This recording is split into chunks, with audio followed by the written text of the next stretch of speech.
Kuantum komputer lawan superkomputer itu ibarat pesawat jet lawan sepeda. Kemampuannya jauh berbeda. Dan salah satu teknologi kuantum komputer tercanggih saat ini dimiliki oleh IBM. Mereka punya prosesor bernama Condor dengan daya komputasi 10 kali lebih besar dibandingkan Willow yang baru aja diluncurkan oleh Google di akhir 2024. Selain itu, masih ada beberapa pemain di kuantum komputer seperti Windows, Microsoft, dan juga Honeywell. Dan tentu saja, teknologi kuantum komputer akan mendisrupsi banyak hal seperti financial company, kesehatan, dan juga material. Kuantum komputer bisa bantu kita untuk optimasi investasi, menemukan obat buat penyakit yang belum bisa disembuhkan, bahkan mengembangkan model AI yang jauh lebih canggih. Jadi, investor yang mengerti tentang momentum investing itu tentu paham tentang pentingnya momentum penemuan kuantum komputer, dan yang bisa mengambil action akan punya keunggulan kompetitif untuk bisa mendapatkan cuan yang sangat banyak di pasar saham.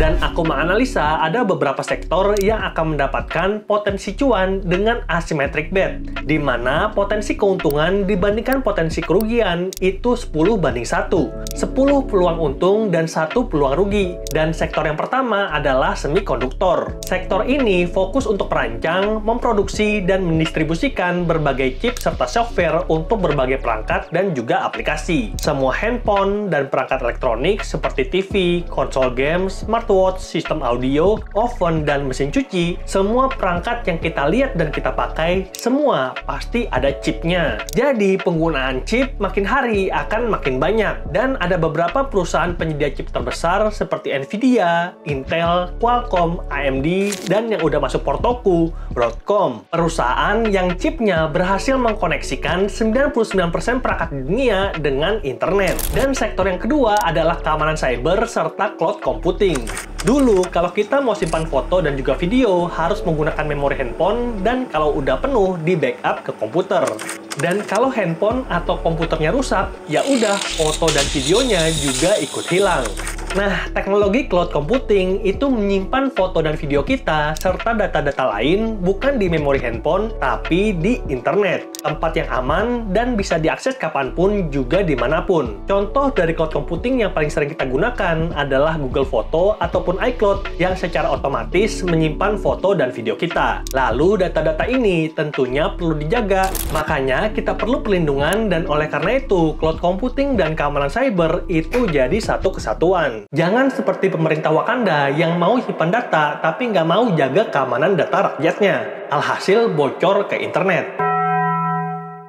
Dan ada beberapa perusahaan yang bergerak di sektor ini seperti Cloudflare, Microsoft Azure, Zscaler, Palo Alto Network, dan juga Cisco System.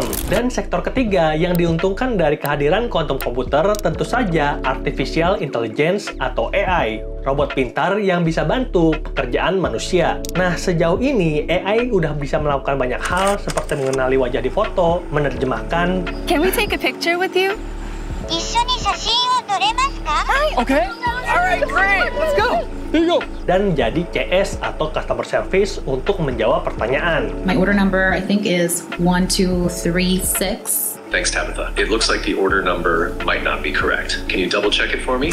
Lalu kemudian untuk teknologi AI itu dibagi dua. Ada yang menciptakan dan ada yang menggunakan. Dan yang menggunakan tentu saja untuk analisis data, melayani pelanggan, ataupun buat produk baru.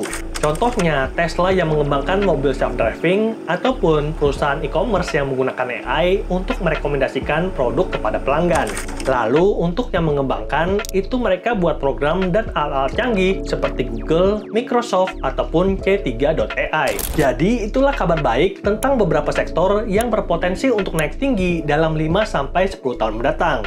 Tapi kabar buruknya, tidak ada perusahaan Indonesia yang ikut berkompetisi di pasar global. Jadi, kamu yang mau investasi ke kuantum komputer ataupun sektor-sektor yang terdampak oleh kuantum komputer harus lari ke pasar saham Amerika, dan aku pribadi pakai dua aplikasi. Peluang dan GoTrade Indonesia. Dan pada video kali ini, aku mau jelasin caranya investasi saham di Amerika dengan menggunakan aplikasi GoTrade Indonesia, dan layar handphoneku bisa kamu lihat ada di samping sini. Nah, portoku pada saat video ini dibuat adalah $1.498, di mana aku udah cuan $400 atau 36% dari portofolioku sebelumnya. Dan aku tetap nabung dengan strategi DCA di aplikasi GoTrade karena ada beberapa kelebihan yang membuatku tertarik dengan GoTrade. Fitur yang pertama adalah GoTrade Prestige, di mana ini adalah anggota eksklusif untuk kamu yang punya porto $7.000 atau sekitar 100 jutaan. Dia akan beri kita customer support prioritas, akses ke event eksklusif, outlook pasar saham global, fitur-fitur terbaru, dan biaya trading yang lebih murah dibandingkan pengguna GoTrade biasa. Lalu saat ini di aplikasi GoTrade juga ada ETF, di mana ini adalah kumpulan saham Amerika, sehingga kita tidak perlu invest satu persatu. Cukup pilih ETF-nya, dan di dalam ETF tersebut ada lebih dari 10 bahkan 50 saham, sehingga dengan begitu portofolio kita akan terdiversifikasi secara otomatis. Dan itulah dua fitur yang buat aku pakai GoTrade Indonesia untuk investasi saham dan ETF Amerika di aplikasi GoTrade. Dan untuk kamu yang tertarik untuk tahu apa sih portofolioku pada saat ini, ada 5 perusahaan, C3AI, Broadcom, Cloudflare, Google, dan juga Zscaler. Nah, ini adalah portofolioku sementara, di mana aku nabung 500.000 sampai 1 juta setiap bulannya. Dan untuk kamu yang tertarik untuk ngikutin, kamu bisa klik tombol subscribe dan juga join grup Telegram kita yang namanya Exit Plan ID untuk kita sama-sama saling menguatkan investasi jangka panjang agar nantinya bisa keluar dari jebakan kelas menengah, naik ke level yang lebih tinggi. Dan kalau kamu belum download aplikasi GoTrade, linknya udah ada di bawah. Lalu kalau kamu udah download, langsung aja kita deposit dulu ke aplikasi GoTrade. Caranya cukup mudah, kita pilih menu uang yang ada di bawah, kemudian kita pilih deposit ke GoTrade. Lalu aku input untuk masukkan 5 juta, dan kita akan dapatkan $308 karena konversi pada saat video ini dibuat adalah 16.187. Sedikit lebih mahal dibandingkan aplikasi Genius, di mana kalau kita nabung falas itu 16.147, tapi nggak masalah karena ini kan untuk investasi jangka panjang yang nantinya aku harapkan dolar akan tetap naik dan saham Amerika akan tetap naik. Jadi kita cuan double, cuan dari kenaikan falas dan cuan dari kenaikan harga saham. Berikutnya, uang akan langsung masuk sekitar 5-10 menit sejak kita transfer, dan aku udah punya dana $316 yang siap untuk diinvestasikan ke 5 perusahaan yang tadi udah kita bahas. Lalu untuk cara investasinya itu gampang banget, kita tinggal klik nama perusahaannya,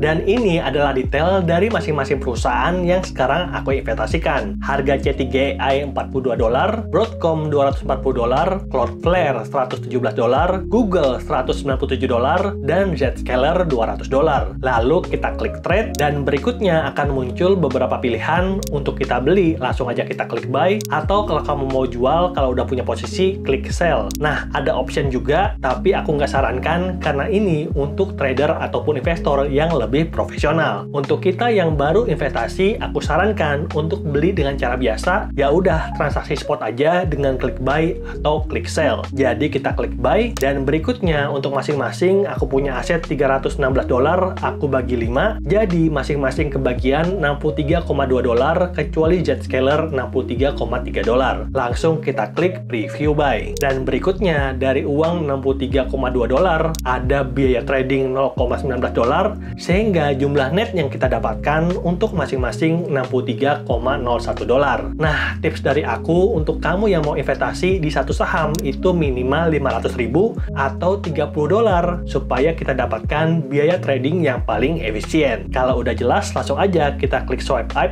untuk transaksi. Dan berikutnya, order udah diterima dan akan dieksekusi setelah market dibuka. Lalu kita klik lihat portofolio, dan ordernya akan pending karena video ini dibuat jam 16:51 dan nanti marketnya baru akan buka 20.30. Jadi kita bisa cek nanti jam 20.30 atau cek aja kebesokan harinya karena udah terpasang secara otomatis. Dan ini adalah posisi setelah transaksi selesai, di mana kita udah berhasil beli dan udah terkonversi semua jadi saham. Nah, itulah dia sedikit gambaran tentang momentum investing dan beberapa sektor yang bisa kita pantau dalam 5-10 tahun mendatang. Ada semikonduktor, keamanan cyber, cloud computing, dan juga AI. Dan buat kamu yang tertarik untuk investasi di sektor tersebut ataupun di pasar saham Amerika, bisa gunakan aplikasi GoTrade yang kalau kamu belum download, linknya ada di bawah. Di GoTrade kita bisa investasi di ETF dan juga saham Amerika dengan lebih mudah karena terkonversi secara otomatis dengan kurs yang terbaik. Nah, kalau menurut kamu, sektor apa nih yang bakal trending di 10 tahun mendatang? Coba komen ya. Semoga videonya bermanfaat dan sampai jumpa di video berikutnya. Bye!